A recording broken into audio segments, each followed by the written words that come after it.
Welcome to From Betrayal to Breakthrough. I'm Dr. Debi Silber, and today's guest is Lindsey Makitalo. So this is coming from Lindsey. Rest equals better sleep, equals more energy, equals wiser choices, equals the life you want. I get it. I've been there. I lived the wildly busy life without intention. I ran out of energy fast every time, and I couldn't figure out why. My name is Lindsey Makitalo. I'm a relaxation yoga teacher. I started practicing yoga and meditation around the year 2001 at a very young age. I first taught in 2011 for free every Saturday morning at 6 a.m. in the park. I started up again under my own business with classes and private students in 2018. I found my own inner teacher through my own practice of yoga and meditation. I now teach my students something that has been born from my own practice and teachings, relaxation yoga.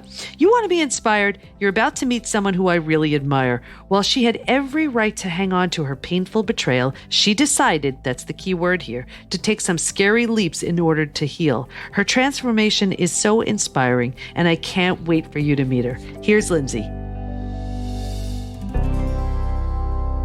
Okay, everybody. So you are in for such a treat today because I have Lindsey Makitalo with us, and she's going to be talking about her journey from betrayal to breakthrough. And it's really such an inspiring story because sometimes we just get stuck. You know, we're hard hit by a betrayal, whether it's from a family member, partner, friend, and we just don't know quite what to do with it or how to move through it. Well, Lindsey's going to share with us how she did it, and hopefully that'll give you some ideas. So welcome, Lindsey.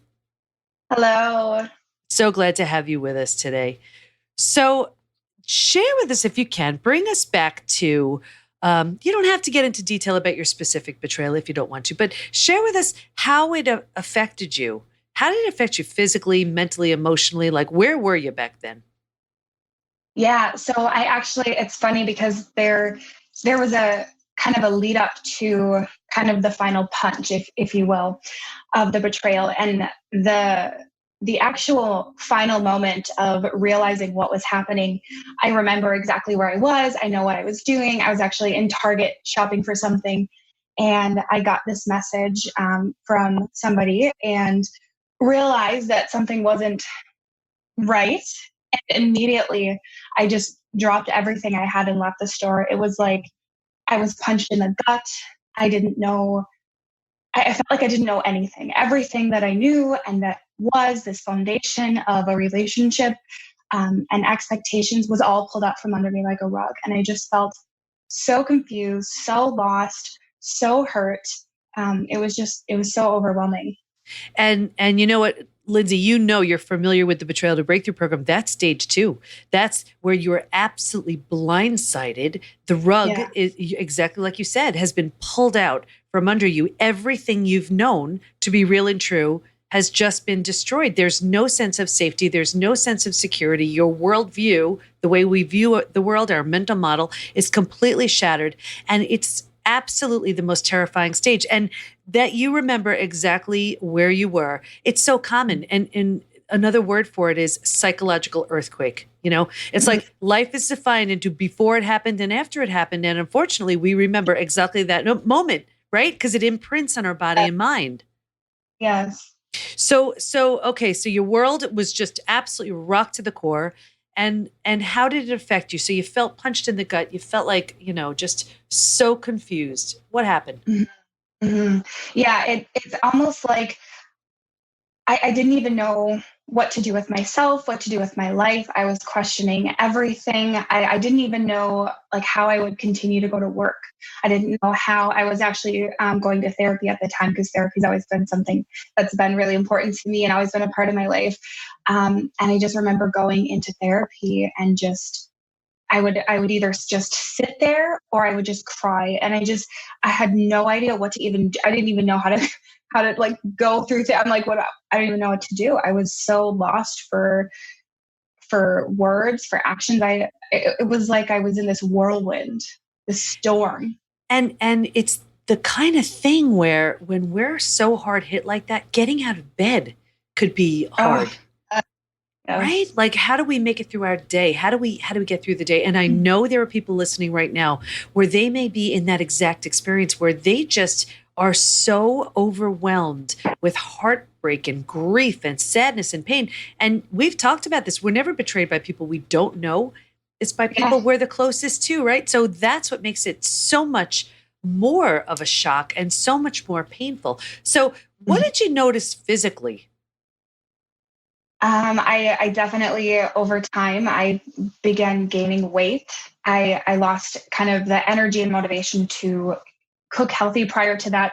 And it's funny when you mentioned there's like before and after it happened, because even like over the 3 years post that happening up until I discovered Betrayal the Breakthrough, every time I would talk to my therapist about it, that's how I referenced everything was like before it happened, since it happened, everything was lined up kind of in that time frame. But I stopped cooking healthy meals. It was just quick and go because I didn't have the energy to slow down and actually take care of myself. My workouts were rushed and pushed almost in a place of like, you were betrayed, so you're not good enough. I didn't realize that that's what I was thinking. But looking back and reflecting, I realized that that's what was happening. So I was just punishing myself almost. Like I didn't do anything in a way that was soothing to myself.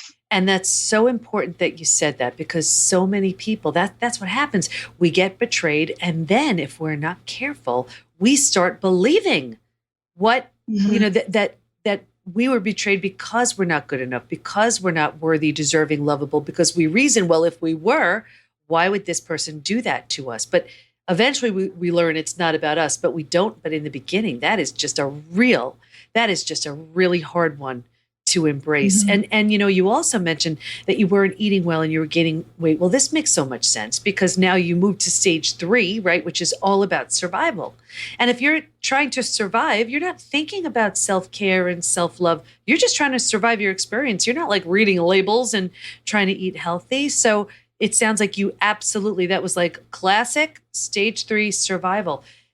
Mm-hmm. So what other, I mean, so you saw it in your weight and how you were taking care of yourself, but let's go back to that whole worthiness thing. Mm-hmm. How did you move through that?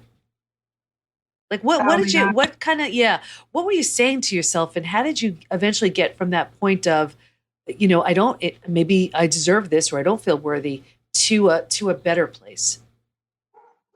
Yeah. So with the worthiness aspect, also I was just thinking as you were saying that, I also ended up getting a stomach ulcer, not long after, and I really believe it was just stress induced. It was from all of that. But with the worthiness stuff, prior to that happening, I had been in the process of starting up my own business, and I was really passionate about marketing. I had studied it in college. I had done some of it back when I lived in Minnesota. So I was actually living in Hawaii at the time. Um, and so I was kind of starting up this business where I was helping people with their social media and online presence and things like that. And I just dropped it after that happened. I completely gave up on my business because I thought, well, who am I to be doing this? And I completely gave it up and never revisited having my own business again until years later. And it's, you can really see that downward spiral happening, because it's like, Yeah. here's the betrayal, here's the lack of self-care, here's the mindset shifts happening. Well, who am I to do this, and I must not be good at this, and it's like this real negative spiral that just keeps going down and down. So then you stop doing marketing, which you were doing and I'm sure you were good at, and then what happened after that? Yeah, like you said, it's like it's this downward spiral, but also eventually you don't realize what's connected to what. And you don't realize, like, I remember at the time, I never ever thought that a stomach ulcer would be connected to that, even though it was not long after. And you just think, oh, over the years you just gain weight and that's just what happens. It's like, no, that doesn't have to happen. You don't have to, go for the sugary coffee. You don't have to grab something sugary for a snack instead of a healthy snack. It was just this complete downward spiral of like losing the good habits that I had spent years creating and falling out of my workout routine. And even when I did work out, it was more of a punishment than something to take care of myself. It was just this constant spiral outward. But I had no idea until years later, just recently, that had all been connected. And that's the thing, these things happen and we start having physical, mental, emotional symptoms and illnesses, conditions, disease. We don't even realize it's tied to that unhealed betrayal. So what was the defining moment for you? What started to turn things around? Yeah, I think kind of like going right before the transformation, I had really built this safe space for myself, like where I hid in the shadows, and I played it safe. I played small.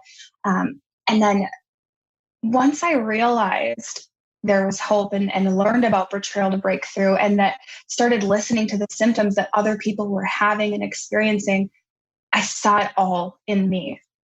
And I just remember being so excited. I was like, almost like hyperventilating. I was so excited. Like, oh my gosh, I need this. Like, I need to do this now. Like, I need to do this today. And as soon as I started working through the steps and working through the process, it really was that hope. It was that hope that that I can change, and having something to connect it to. I didn't have those issues because I was unworthy. I had those issues because I went through a trauma.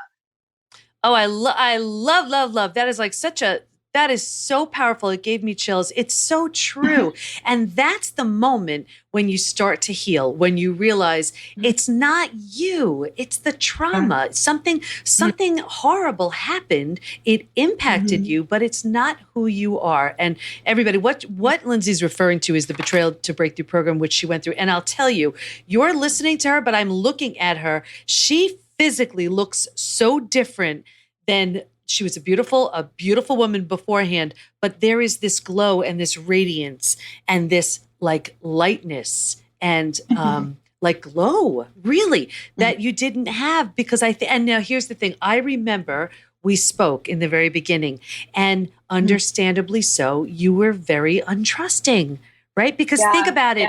Trust happens. We've given the person we love the most, we felt so safe with, they have shattered our trust. And then somebody like, me comes along and it's like, and I'm saying, hey, trust me, I can help you. And Lindsey was very honest about it and was not trusting, which is so normal and so natural. How did you move past that? Because this is something that can absolutely affect us for life, because I see it. I have the post-betrayal syndrome assessment quiz right on the site to see to what extent people are struggling. And there are comments in there. What else do I need to know? I read every single one of them. And if I tell you how often people say my betrayal happened, 10, 20, 30 plus years ago, and I will never trust again. Or, I don't want to go into a relationship again because I don't trust, or I don't want to go into business with someone because I don't trust. And it's a scary leap. How did you make that shift to start trusting again? Yeah, and it's so funny how that happened, because so that hope that I felt when I first listened to you actually being interviewed on another podcast talking about this whole concept and like this light turning on, right? It was really like I was sitting in this dark cave, and all of a sudden, like, you literally walked in, like you didn't know you did, but you did. You walked into my cave with this lantern and like lit up the room. I was like, oh my gosh. So that hope was so strong, but then it was so funny because the initial email with like next steps for getting into the program was delayed, and I panicked. I'm like, oh my gosh. And it's so funny because I looked back at it later, like a week or two later, after starting to kind of work through that and recognizing like where I was and being able to look at that so clearly. I was so in survival mode that I was just like, oh my gosh, what is this? Is this a scam? Am I not, like, all of these fears started coming up. But what I did to push through that was I just thought, because that initial hope that I got was so strong, and just listening to you, and I'm like, no, trust her. Like, that, I know it's hard. I like literally gave myself like a pep talk, like, because that's what you got to do sometimes. And I just pushed through it, and I just pushed through the fear, and I just kind of let myself feel that discomfort of the unknown, of not knowing what was going to come next, but trusting that anything could be better than what I had already been doing. And you know what? This is what makes the warriors, truly, because, and I'm not saying the Betrayal to Breakthrough program is right for everybody. What I am suggesting to everybody listening is, when you feel that inspiration to just, this is scary. I don't know if this is exactly what I need, but I'm feeling called to do it. do it. Do it. And I'm Mhm. saying, whether that's the Betrayal to Breakthrough program, whether that's somebody else's program, it doesn't matter. I'm not tied to what you do. I just want you to do something. And we feel that feeling, and that's our gut telling us, pay attention. But here's what happens. Our mind talks us out of it. And that's the Mhm. mistake. We need to trust our gut again. And and I teach that way to learn how to trust again. And one of the first things we need to do is learn to trust ourselves and trust in our intuition, because betrayal shatters all of it. We don't trust our betrayer. We don't trust ourselves. So one of the ways to rebuild that trust is just trusting our intuition, because that'll serve us like a personal BS meter, Yeah. and right. And when you do that, it's scary, yes, but you know what I teach? It's, as much as it's just scary, it's just unfamiliar. But it's in that Mhm. unfamiliar where the growth is. You don't grow, you don't heal if everything you're doing is the same thing. So it sounds like you felt that inspiration. I walked into your cave and you trusted, and I know how hard that is. But there are so many people who, whether it's they feel called to work with me or anybody, what do you suggest to them when they're feeling they're like, I'm in this cave, it is so painful, I need to do something, but if the person closest to me I can't trust, how do I trust in somebody else? How do you speak to that person? What do you tell them? What I would advice do you say give them? don't waste any more of your precious time and just step into the unknown, because change of any sort, I mean, even when you're stuck in a rut and you just take a different route to work, I mean, change something and things will start to unravel. Beautiful. So now, so you started making a change. Let's talk about, so now that negative spiral at least stopped going downward and it starts Yes. going upward. Let's talk about now some of the physical changes, and then we'll get to the mental, emotional, and what it led to. So physically, what started happening? What started changing once you made it? It really is. It's making a decision to start to heal. Yeah, it all of a sudden became non-negotiable because I started seeing everything so clearly, how I ate and what I ate. The time and energy that it took to cook a healthy meal, or if at very least if I'm grabbing something on the go, like if I'm traveling or just kind of on the go, grabbing something healthier, it just became non-negotiable to not go for the sweet, the like tons of bread or tons of noodle, like things that were really, really impacting my weight that I knew. I mean, every body is different, but I knew what was not helping for me. And it just became non-negotiable to not go for those things anymore. So then so you stopped eating those things. And here's where a lot of people say, what, but I'm so busy and who's got the time? It really isn't. It doesn't take a lot of time, right? It just takes different choices. Really, it's Yeah. right. It's like you're making choices to choose something that's going to bring you further from what you want, or a different choice that brings you closer to what you want. So you started making the different choices in your eating. What did you notice? Oh my gosh, more energy. Right off the bat, just more energy. I felt better. I felt happier. I I started, there were like a couple times, like kind of as I went through the process of like starting to eat healthier, and then I would go back and have something unhealthy towards the beginning, and I would just feel how that made me feel. I was like, ew, I don't like that. Why did I ever have that? Isn't that amazing? It's like we get so desensitized when we're used to eating like that. We Yeah. don't even notice. And then your body gets really clean. And then Yeah. it's like you assault it with those foods again. And you just, no one has to say a word. You just don't like how you feel. And that's enough. And it becomes really clear that those foods just aren't serving you at all. So you had a lot more energy. You're eating better. And so what happened after that? So also, so prior to going through the program, I had also like maybe 6 months prior to that started my own business, and or maybe it was a little bit more than that. And it's funny when I think about it now. I don't know, being in that survival mode still. It's kind of funny that I actually took that step in that phase. But when I think about it, I think that was also kind of in the survival mode because I had actually gotten laid off from my job. And so I just went right into it because it had always been something I wanted to do. So I dove right back in. But then after going through this process and this transformation, that business that I had started and I was making, little money, I was getting by, but all of a sudden, like the money that I was making started increasing, like out of nowhere. It was just so profound to me. Isn't that amazing? And this is just the way it works. It's you attract who you are. And you Yeah. attract how you feel. And when you feel like you're not worthy and deserving, take a look at your surroundings, the people you're spending your time with, and it will represent that. And when you start feeling better, it starts representing that too. So now you do, and tell everybody what the work you do. What are you doing? So I am a relaxation yoga teacher.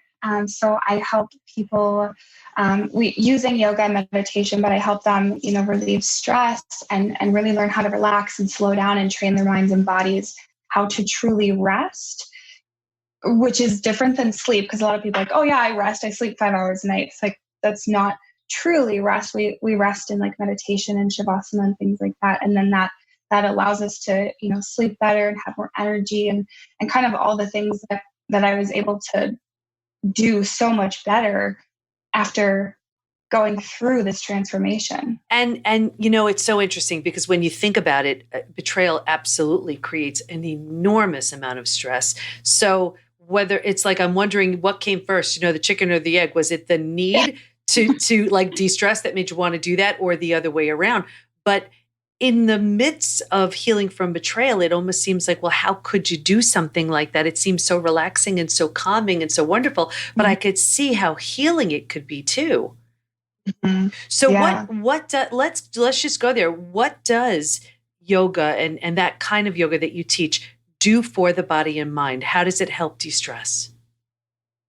Oh, it's so nourishing. And it's funny because I had been practicing yoga for almost 18 years, and it had always been a part of my life. And when I was younger, it was this very spiritual, connected, deep practice. And then of course, as you grow up and you get into the real world, and they're like, hurry up and do everything perfect. And so that bleeds into your practice. And all of a sudden you're just like doing, these pushing the body and doing all these other things. But then as I, kind of moved out of that, getting laid off from my job and realizing that, oh, hey, slowing down helps. That was my first aha moment, that slowing down actually helps you, because I was forced to slow. I had nothing to do all of a sudden.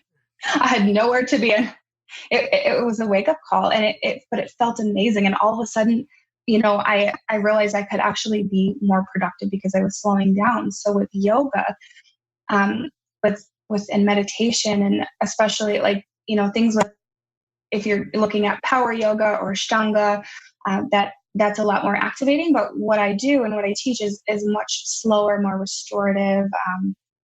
It's not necessarily restorative or yin, but it is more relaxing. And we still do sun splits and things like that. But what you're doing is you're getting on your mat and you're connecting with your body with no distractions. There's no cell phone. There's no to-do list. It's your time to really allow yourself to connect with yourself. And also sometimes when that happens, like you said, that can be when you're going through, this survival mode, you have all this stuff backed up underneath. And so that can come up.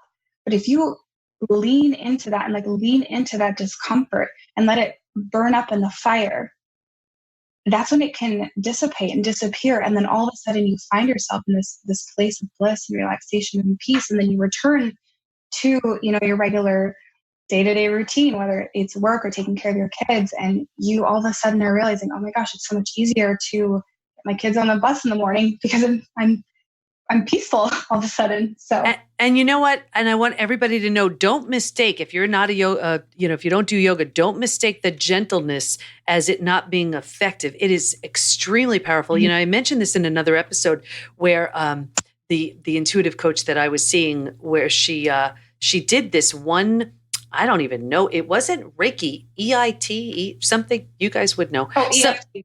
No, it wasn't EFT. It wasn't tapping. I did that too. This was like an intense kind of Reiki thing.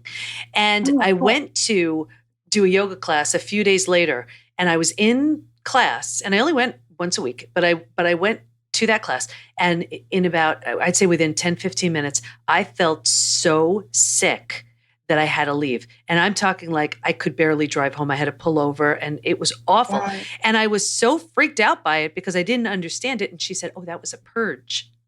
And when you said, stuff comes up in yoga, that I cannot believe how when I was healing from my betrayal, that came up during that class. I mean, to the point where I had to leave the class and I could barely drive home. I mean, it was that powerful. Have you heard about that or helped anybody through that? Because this was it was terrifying. I had no idea what that was.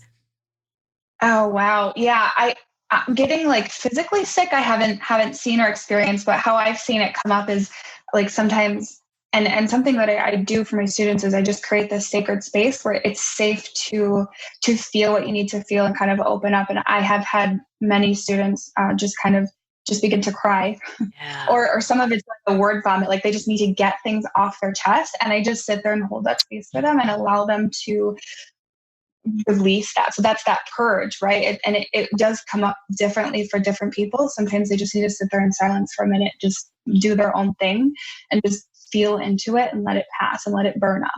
And that's what I love so much about yoga too, because it's not about doing what everybody else is doing. It's truly your own. You're there to do your own thing, whatever that means for you. Mm-hmm. Although I wouldn't wish that on anybody. That was so uncomfortable. It was awful, but I could see how helpful and how healing it is.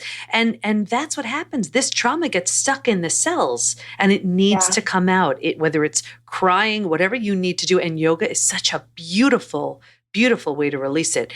So Lindsey, what do you want to make sure everybody knows before we wrap up? I want to say to anybody listening to this, don't waste any more time being stuck. Don't waste any more time feeling lost or putting yourself at the end of the to-do list. Put yourself first and everyone else will be taken care of. I promise you.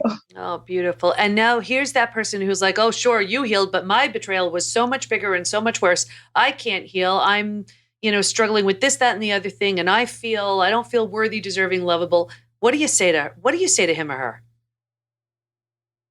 It's not worth feeling that way. There is a way out. And I thought it was impossible for me too. I thought with my circumstances, I thought with the things and things that were around, I'm trying to say this without getting too specific, but certain circumstances for me, I felt the same, well, this is so bad. There's no way out of this. I will never get out of this. I cannot heal from this. It's not possible. Just know that it is. It really, truly is if you're willing to lean into the discomfort and do the work. And willingness is my favorite word because it seems like that's really what it takes. It's a willingness. And here's the thing. We have every right to stay stuck. We have a great story. We have someone to blame. It's powerful, but that's all we get.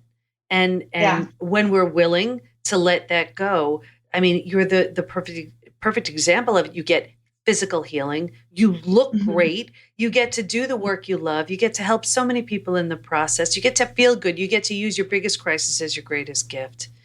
Lindsey, how do we learn more about you? Where do we go? So my website is makitaloliving.com. It's MAKITALO and then just the word living.com. And you can grab 3 free mini yoga classes from me. They'll be sent right to your inbox. Oh, that's so perfect. Lindsey, I just want to thank you so much. I know there are so many people listening who are like, I don't know, this is hard, but if she did it, so can I. And that's exactly what we want. So thank you for your time. You inspired so many people with your story.